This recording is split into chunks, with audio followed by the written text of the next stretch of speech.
മുന്നണി രാഷ്ട്രീയം വീണ്ടും വീണ്ടും ഓരോ നിമിഷം കഴിയുന്നതോറും കലങ്ങി മറിഞ്ഞ് വരികയാണ്. ഇനിയും തെളിയാൻ ഒരുപാടുണ്ട്.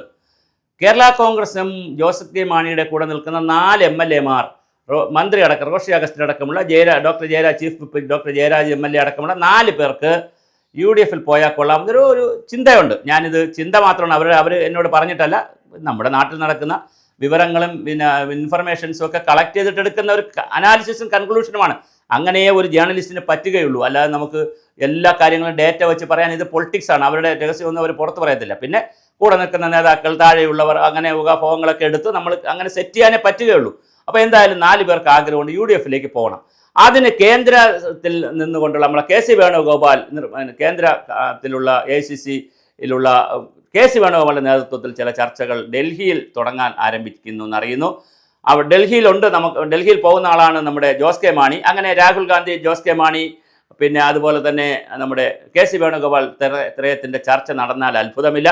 ഇവിടെ വേറെ പ്രശ്നമുള്ളത് CPM-ന് വലിയ അതൃപ്തിയായിട്ടുണ്ട്. കാരണം കഴിഞ്ഞ 2 ആഴ്ച 3 ആഴ്ച അല്ലെങ്കിൽ 2 മാസക്കാലമായി UDF-ലേക്ക് കേരള കോൺഗ്രസ് പോകുമോ എന്നൊരു ചർച്ചയുണ്ട്.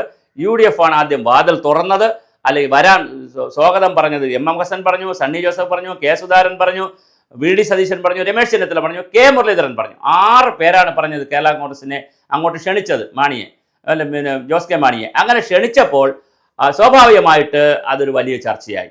അപ്പോൾ ഈ ചർച്ചയ്ക്ക് ആക്കം കൂട്ടുന്ന നിലയിൽ LDF-ൽ നിൽക്കുന്ന ജോസ് കെ മാണിയുടെ ഭാഗത്തുനിന്നോ അവരുടെ സഹപ്രവർത്തകരുടെ ഭാഗത്തുനിന്നോ താഴോട്ടുള്ളവരുടെ ഭാഗത്തുനിന്നോ എന്തെങ്കിലും വന്നിട്ടുണ്ടോ എന്നുള്ളൊരു ചർച്ച വളരെ ഗൗരവമായി നടക്കുന്നുണ്ട്.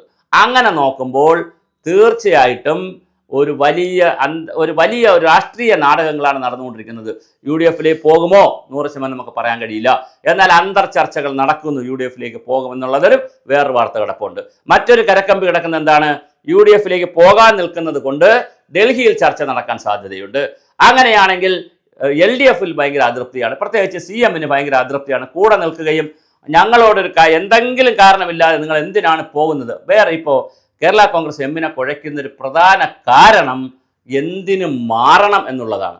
മാറുമ്പോൾ ഒരു കാരണം വേണമല്ലോ. അപ്പോൾ എന്തിനാണ് മാറേണ്ടത്?